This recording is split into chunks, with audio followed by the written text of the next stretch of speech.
Hello guys, it's AMS Kung Pal, and I'm back after taking some time off from Gran Turismo. The game just got really boring to me and my pedals weren't working on my wheel anymore.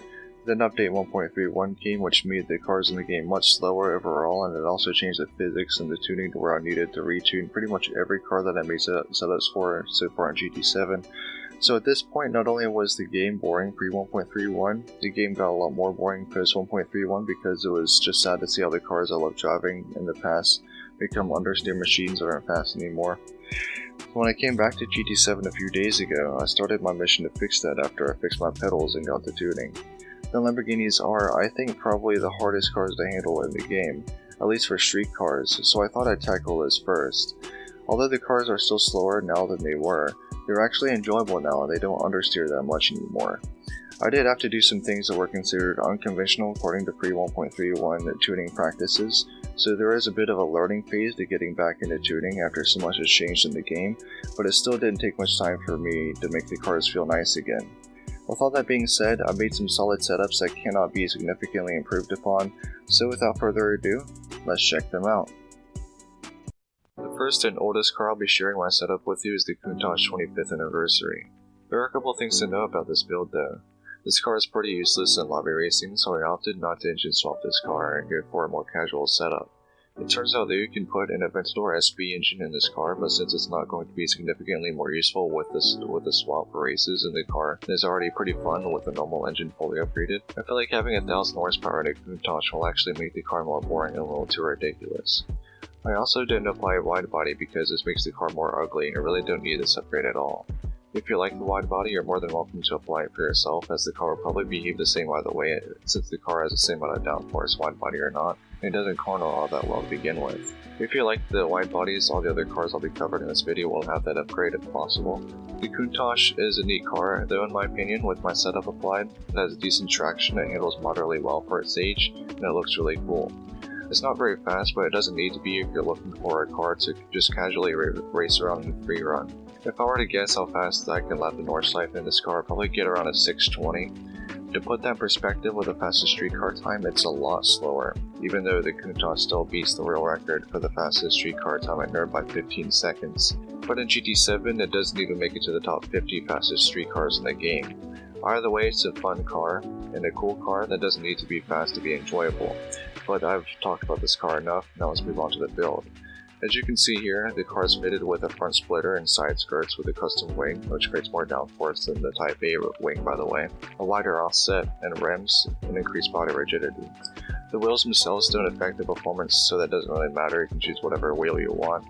Now for the setup, I raised the ride height a little so that the car won't plow anymore. You used to be able to get away with minimizing the ride height in this game all the way, but the cars plow a lot more than they used to.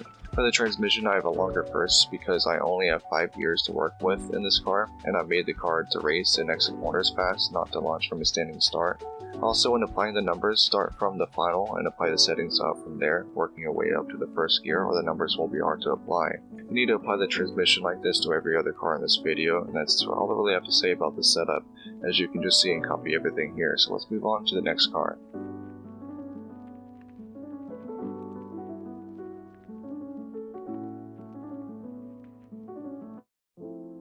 The Diablo GT. I really enjoy this car now, more than I did a few months ago. I used to not like this car all that much, but now it's pretty darn fun and I just love how it drives with the setup. Although this car has the same issue that the Countach has, it's just not all that fast. I have very many world records at Nordschleife and I still get smoked by casual players into streetcar lobbies at Nürb when I'm driving this car. I will say though, it's a bit faster than the Countach at least. This car can get around a 608 at Nürb if I were to guess, and I enjoy this car more than the Countach as well. This car just drives better than the Countach in my opinion, but the Diablo GT plows a lot, which isn't good for a street car with proper racing modifications out of the factory. This isn't too much of an issue because the car can still turn moderately well and can be stable enough with proper tuning. It still has enough grip to feel like a race car while simultaneously still feeling like a Lamborghini, so this car is among my top 3 Lamborghinis to drive in GT7. With everything being said, let's go over the body mods. The car has a front splitter, side skirts, increased body rigidity, wide body, custom wing, and widened offset and rims. As with the last car, the type of wheel itself doesn't affect the performance and they won't for any other car in the game. For the setup, as you can see, the ride height is 35mm higher than minimal because of the plowing issue. This car still does plow in one corner at the north side, but if I made it not plow there anymore, the car would just be slower everywhere else and the plowing isn't terrible for that corner to begin with. For the transmission, I did the same thing with first, from what I did with the Countach for the same reasons, and that's the setup. The next car we have is the Murciélago. This car used to be very tricky to drive maxed out, but since 1.301 it's not a huge hassle to drive anymore. This is due to the fact that this car has less front downforce now than before, and the cars have less aggressive turn-in the game as well. This makes the car quite understeery when entering the corners, but it still has other characteristics that you'd expect from the Lamborghinis. The main problem with controlling this car is that the car doesn't have much stability when trail braking. This is also true for the other Lamborghinis I'll go over after this one as well. There are a few things that this car does better than the other two cars I showcased in this video so far, and it's actually not that slow, although it still doesn't compete with the fastest street cars in the game, although I do have a chance of actually winning in this car, like the other two, so it's not so bad. As a matter of fact, I think it may be possible to break the sub 6 minute barrier at Northside, but barely. I also enjoy driving this car, although not as much as the Diablo, but it's still a fun car to drive. I just wish you can put more downforce on the car to make the corner a little bit better, but we have to work with what we've got. I applied a wide body, increased the body rigidity, added a front splitter, custom rear wing, and also upgraded both the width options when changing the wheels, although a rear diffuser will be freaking wonderful, but we can't always have nice things. For the actual setup, the ride height is raised again a little, and you may notice the torque split isn't at 50-50 anymore. This is because the car understeers a lot more on throttle, so I had to make the car more rear-wheel drive so it wouldn't just understeer off the track when exiting corners. I never thought the Murciélago would ever be so understeery in a video game, but here we are, although it's not too bad anymore with this setup. The fourth car on the lineup today is the Aventador LP700. Before making this video, I actually never made a setup for this car. This is mainly because the SV already exists and it's a faster car, but this car has an advantage over the SV now. That advantage is cornering speed. Since 1.31 dropped, the developers of Gran Turismo decided to decrease the downforce levels of the SV while keeping the downforce of this car the same. Because of this Aventador actually corners faster than the SV, making it the fastest cornering Lamborghini in GT7. The Aventador is also pretty competitive in maxed out street car lobbies, as it's one of the main cars I choose for racing in those lobbies. This car does have a weakness to the fastest cars in GT7 though. It doesn't perform the best in a straightaway. The straightaway performance isn't terrible though, but this does keep the Aventador from being the fastest street car in the game. At North Life it's still possible to get a sub 550 time, but before 1.31, this car used to get below a 540 time without the ultimate parts. But because every car has gotten slower, it still isn't a bad time. All in all, the Aventador is a very fun car to drive and it's very nearly my favorite Lamborghini in the game. The cornering speeds this car pulls off is still pretty darn impressive. For the body modifications, I applied everything to this car as well that made this car faster, which is what you should do when making a maxed out build. This setup doesn't really need further explanation that I haven't gone over in the previous cars, but if you do have any questions about any of the builds that I share in this video, you are more than welcome to ask me anything that's on your mind. The next car is the Lamborghini Huracán. It's like the Murciélago but more tame. It's more stable when braking and it doesn't corner as much on throttle. It's not very fast, but it's still not very slow, but it wasn't always like this for this car. The Huracán was actually a pretty fast car, but it got heavily nerfed in 1.31, and it's sad because I never got to experience it when it was good because the SV exists, so I was driving that instead. The Huracán feels like an all-wheel drive Ferrari rather than a Lamborghini, but it's still a fun car. It has decent straightline speed, a little slower than the regular Aventador, but it doesn't corner all that well.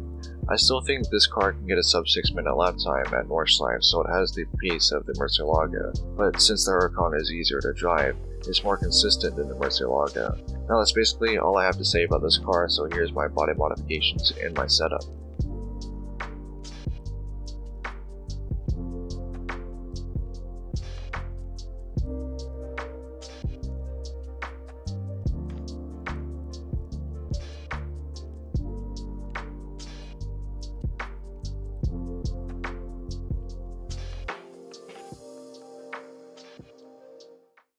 The final car I'll be reviewing is the Aventador SV, and I have to say it's still my favorite Lamborghini even though the downforce got nerfed on this car. It still has good speed through the corners and it's a pretty fast car in a straightaway. I think it may be the fastest street car in the game now, but the Nissan GTR Nismo R35 might be faster. I'll be making a video for the Nissan GTR lineup soon as well, so stay tuned for that. But this car is just so freaking fun and I love how it drives. This car has no true weakness because even though I said the other Aventador turns faster, this car still has good cornering capabilities as it's a faster car overall than the regular Aventador still. If I were to guess what time I'd be able to get at the Nordschleife in this car, probably be around a 5:45 time, maybe a 46. The SV is such a nice car to drive for me, and it's not a hard car to drive either, and it's among the top 3 fastest street cars in GT7, so it's without a doubt my favorite street car to drive for maxed out street car racing. So that'll be all I had to say for the SV, and now let's go over the body modifications. So for the mods, it's just what you'd expect, but I do have a shorter rear wing, solely because I think it looks cooler. As long as you have a custom wing applied to the car, you're golden, because custom wings always provide the same amount of downforce in this game, no matter the size of the wing. Now, here's my setup.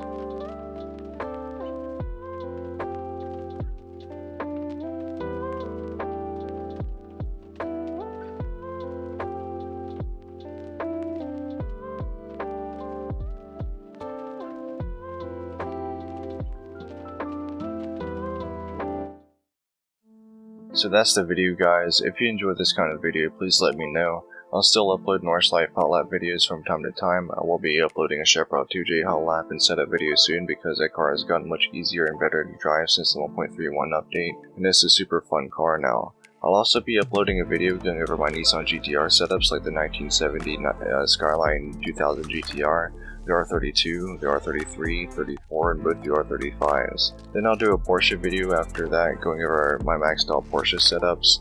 Videos that have multiple setups like this take a very long time to make. This one took me about 5 days as I'm new to making these types of videos, and I won't even take the time to ask you to like or subscribe. I just really hope you enjoyed this video, and I thank you guys for watching. See you next time.